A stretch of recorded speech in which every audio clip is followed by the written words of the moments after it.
I didn't have to pay house rent. I didn't have to pay caution fee. I didn't have to pay agent fee. I didn't have to pay relocation fee. I didn't have to pay for setting up the apartment.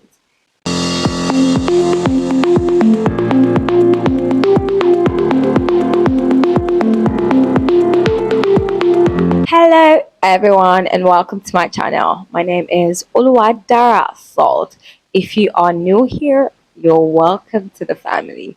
Please ensure you like the video, share the video, drop your comments in the comment section down below, and subscribe to my channel. If you are a returning subscriber, you are welcome back. How do you do?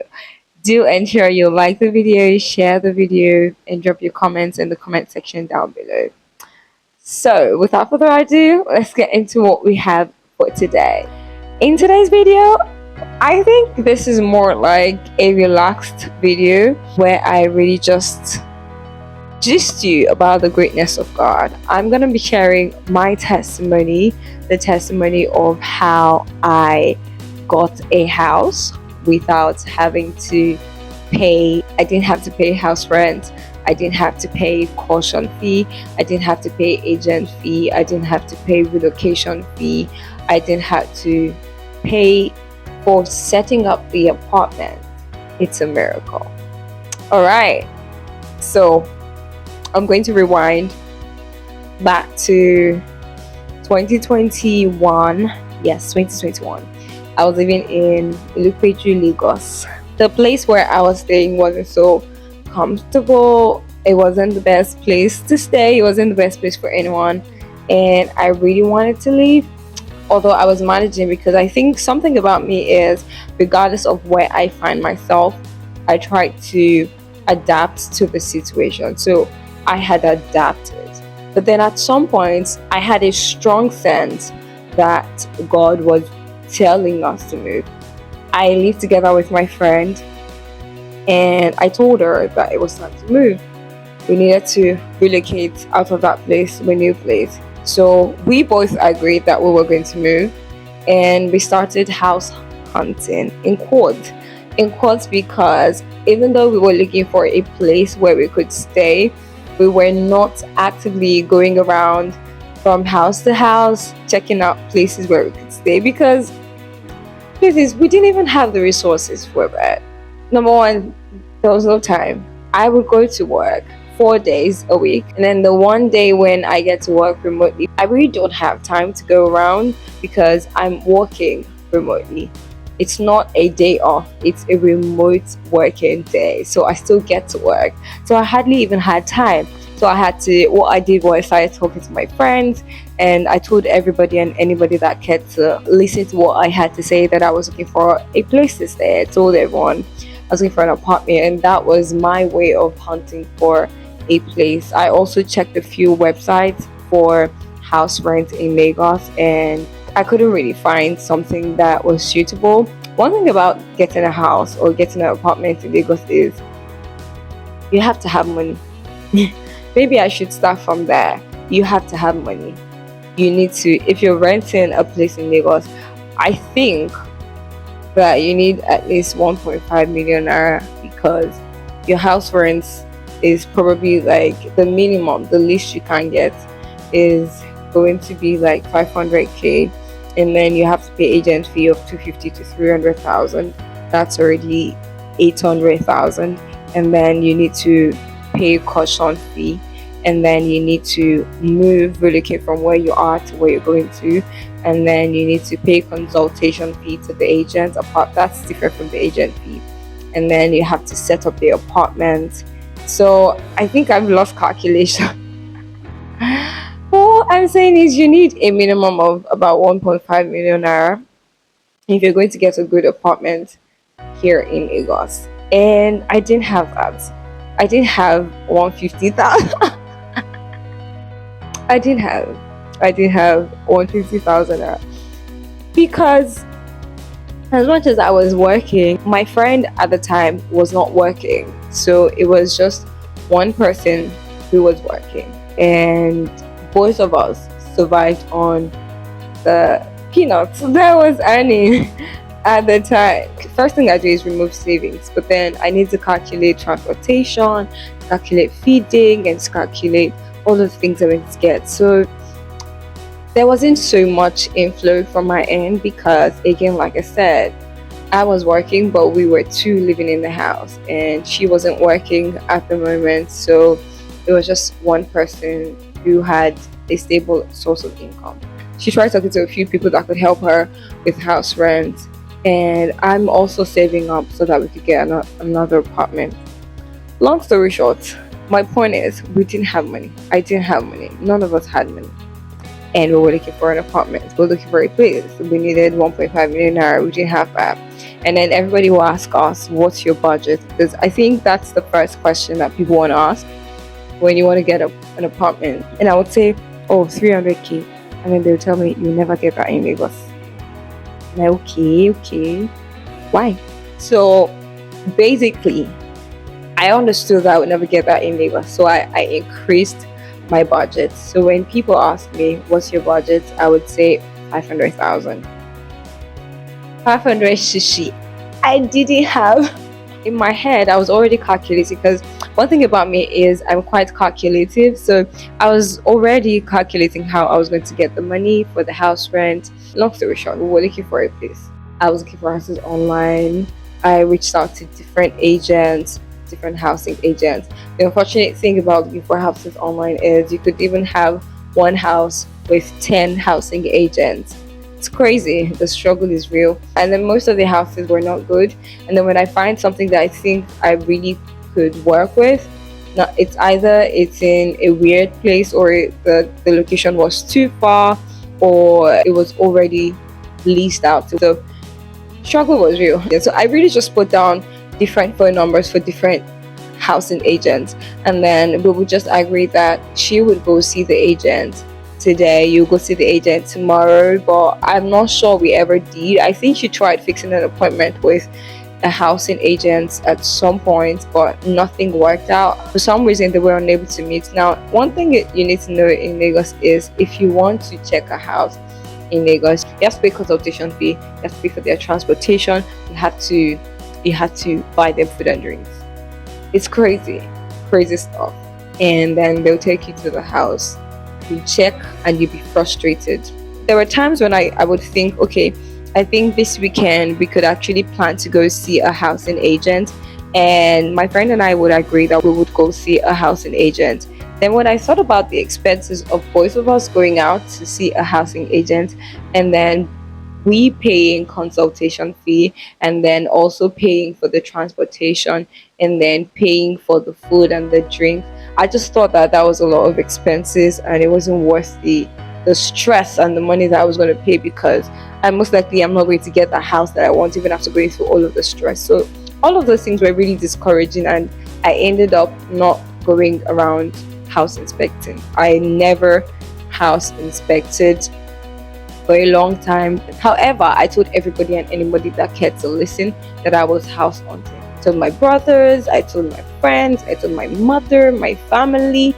We told everybody that we were house hunting. On this particular day, one of the people that we told said, "I've seen a few houses, I've spoken to a few people, but the issue is you said that you wanted to stay in the mainland." Because I was working in BI, Victoria Island, Lagos. I was working in Victoria Island, Lagos, and I lived in Ilupeju, which was fair enough. If you live in Lagos, you understand what I mean. And then but when I wanted to move, I was looking for a place that would be closer to my place of work. I didn't want to go somewhere far away from my place of work. So I was thinking maybe Bagada, I was thinking Yano, Woro, areas like that. Alright, so those were places that I had in mind. Bagada majorly was my focus. I was really hoping to get a place in Bagada because it was close to my office, and I didn't want to go to the island, because why am I going to the island? Number one, houses are expensive on the island. The island is not for the weak, alright? If you're getting a place on the island, you have money. It's not for people who don't have money. So I didn't even bother myself about island. But then a few people that we spoke with regards to the house kept on saying things like, the issue is you're so fixated on the mainland, you don't want to move to the island, you're so bent on staying on the mainland. I was like, okay, just so it doesn't look like I'm pushing away opportunities. If you find a place on the island, I think I would accept it. So the person was suggesting places like Obalende because that's still really close to BI. In fact, at some point, somebody even suggested Ikoyi. Oh my god, for somebody who was broke. So he said, all right, now that you've accepted to get a place on the island, I'm going to start house hunting. So he started, and then he would get back to me to say, I said a room and bathroom. I think it's called a room self-contained. To be honest, I really don't know how these things are called. A room, I think a room self-contained is a room, then bathroom and kitchen. I'm not sure. I'm really not sure. But yeah. And then I said, all right, can we see pictures? Because I'm not going to waste my time coming to the island to check a house that I'm not going to be able to stay in. All right. So can I see pictures of what the house looks like? And I would get pictures, and the room would be so tiny. And I'm like, 2 people are about to stay in this house, not 1 person.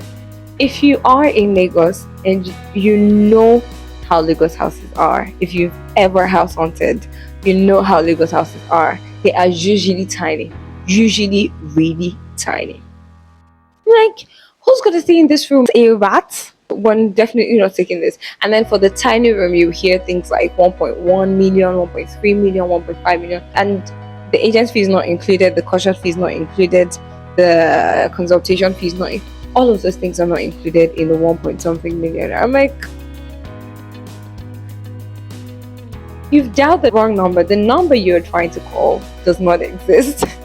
This house hunting thingy has been dragging from like August, and then there was a day I was working. It was just on a weekend, and I was cleaning the windows, and I just heard God say, you're moving out of this house by November.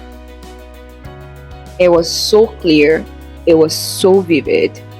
Immediately I heard that, I called my friend and I told her, we are moving out of this house by November. She looked at me and she said, I believe. I'm like, in this life, have friends that believe in God.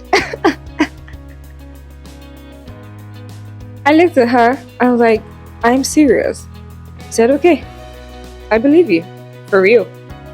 And for me, that was just it. I'm like, yeah, we're moving. Later, after that time, someone called us. One of the people that told us that we were too fixated on the mainland called us and told us that the reason why he had not gotten back to us was because we were so fixated on the mainland and that he had other options on the island. So we told him that we were now open to getting a place on the island. So he said we should come over that weekend, and we decided to go. So we went to his place by weekend, and when we got there, we went to check one place. And the moment we saw the place, it was okay. It was a room and parlor with bathroom and toilet and a kitchen. It was more like it was at the back of a compound, someone's compound, and it wasn't so bad. For us, we were excited because we had been house hunting for a while, so getting this place for us was like a huge deal for us, a really huge deal. And I was like, yeah, we found a place, right? That works. We were excited. My friend and I, we were like, oh my God, we found a place. Mind you, I had reached out to a few people to borrow me money because remember, I did not have money. I didn't have anything. So I told my friend to borrow me money. I told my brother to borrow me money. I told my mother to borrow me money. I told quite a number of people to borrow me money. And then one of the people that I told that I needed to get a house told me that he wasn't going to be borrowing me money and that he was going to meet me halfway. So whatever the house rent is, he was going to pay half of the house rent. And all I had to do was look for the rest. So in my mind, I was literally looking for the rest. So immediately we saw the house. We were excited, and my friend and I, we were really hyping God. Oh, God, the answer prayer. God is good. God is this. God is that. Mind you, while we were house hunting, while we're doing this, we would pray together every day and every night. when it was time to pray for the house, we were just always, it was always a chat. We could have been kabashing all night. And whenever it's time to pray for the house, the energy for the kabashing just would drop. It was always funny for us because we didn't have money. So we would say things like, God, we need a house, but we don't have money. Please provide for us. That was just the way it was. God, we need a house, but we don't have money. Please provide for us. We don't know how you want to provide the house. We don't know how we're going to get the money to rent the house, but we just need you to provide a house for us. That was our prayer point for like 3 months. Serious. And this was exactly how we would say it. We're not praying, oh Father, we pray that you give us. No. We would say, God, I beg. We need a house. We don't have money. Please provide a house for us. We don't know how you want to do it, but we need you to do it for us. That was how we would pray. And it was quite interesting. So when we saw that, we were so excited that, oh my God, God answers prayers and all of that. I already told my friend that I had people that were going to borrow me money. She was able to get some money from someone as well.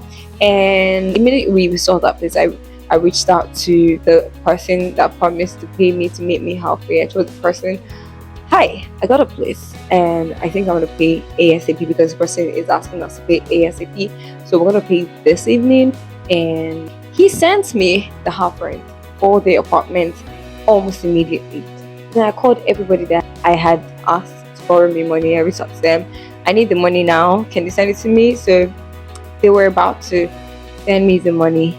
Then the person who took us to the first place called us to say we should come. We followed him. And then we went to another apartment. There were people in it. And in my mind, I'm like, what's going on? Mind you, this person had tried to encourage us to get a shared apartment. And we were like, we're not getting a shared apartment. I personally, I'm a private person. And I really don't think I can live with other people. I'm like, we just don't want a shared apartment because where we were coming from was more like a shared apartment. We had to share a lot of things and we didn't want to have that experience again. So we wanted a place where we could stay for ourselves. So when I saw people living in the house, in my mind, I'm like, I thought we got somewhere already and we told this person that we don't want a shared apartment. Why are we here? And he just said, look around. So we checked around and he's like, do you like the house? I said, yeah, it's a nice place.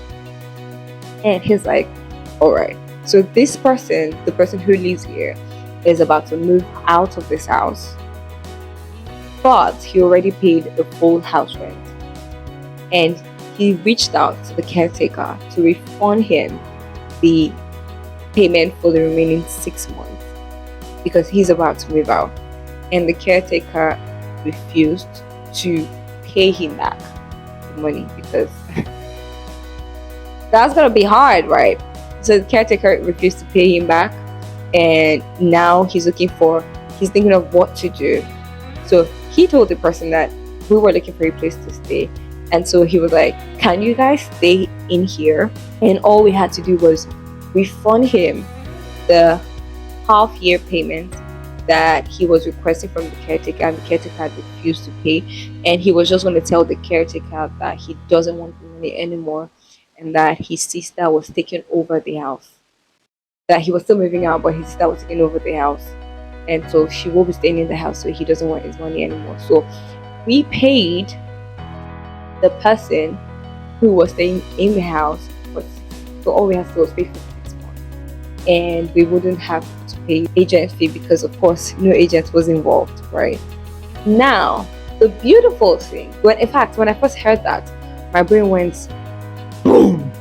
In my mind, I'm like, miracle, though they tired Jesus. So now this place was bigger than where we had seen and we were rejoicing about. And then we asked to know the cost of the house rent. When he told us the cost of the house rent, it was lesser than what we were going to pay for the new house that we had seen. And so the half rent was also lesser than where we had seen before. And don't you forget that I already got the half payment for the previous house that was more expensive than this one. So We said we were gonna take it. Don't forget that we were paying for just 6 months, so we didn't have to think of how to pay for the full rent because we're just paying for 6 months. And first thing I did was call everybody that I had told to borrow me money to say, I'm not borrowing money again. Why? Because the house payment that the first person that the other person had sent to me was enough to cover for the house rent, was enough to cover for the caution fee because I had to refund the person's caution fee, was enough to cover for the caution fee, was enough to cover for us to relocate from Ilupeju where we were to this part of Lagos. And it was also enough for us to revamp the house. Crazy stuff. I'm like, what? My friend and I were blown away. This is how God does miracles, y'all. I did not have to spend any money from my pocket to pay for my first house rent. It was given. Every time I think about my life, I always remember the part of the Bible that says, there is nothing that you have that has not been given to you by God. That is the story of my life. I'm like, how? The money was enough to pay for the house rent. The money was enough to pay for us to move our things from there to here. The money was enough for us to repaint the house. And we didn't have to pay for any agents. We didn't have to pay. We didn't have to do any of those things. All we had to do was move. Why? Because God provided the money for the house rent. God provided the money for the movement, for relocation. And God provided the money for setting up the house. Guess what God also did? He skipped protocols. God can break protocols for your sake. I didn't have to pay an extra 300,000 for agent fee. God literally skipped that protocol. Get me a place. Mind-blowing stuff. And I just really want to encourage you with this story of mine. I don't know what you are trusting God for, but trust me, He knows you need it. And all He needs you to do is just follow His footsteps. Take actions in the direction that He wants you to take actions. One more thing that I need to add to this gist is, after we got the apartment, don't forget that I told you that God told me that we're going to move in November. So we got this space in October. And so my friend, oh my God, we can move in next week. It's like, why are you in a rush? I'm like, well. And then at some point I'm like, well, God already said that we're going to move in November. So why not just wait? Anyway, every attempt to move in by October failed. And guess when we moved? November. Exactly when God said we were going to move. First week in November, we were in. Now, as if that wasn't enough, I think about a week or two after we got the new place, we got a call from the agent of our previous apartment telling us that we would have to move out within 2 weeks because the landlady of the apartment died and we had to evacuate the house. Wake me up, guys! So God knew that she was going to die. God knew that they were going to tell us to move out of the house. And so God made the arrangements for us to get a new place before she died and ensure that we had everything we needed to settle in so that we were not caught unawares. My dear brother and sister, if you're watching this, I'm going to say this point blank. God does miracles and He watches over you. He is for you. As long as God is for you and He has given you a word, hold on to it. Hold on to whatever it is that God has told you and follow it well. Follow it to the letter. Alright? Like I said, this is a gist. It's not a sermon. It's not a revival. I really just wanted to share with you the story of how God gave me a house. And I want you to know, if you're trusting God for anything, He can give it to you. I believe that this has been able to stir up faith in you and that you will be able to trust God more for certain things that you are trusting Him for. And you will see miracles in your life as well.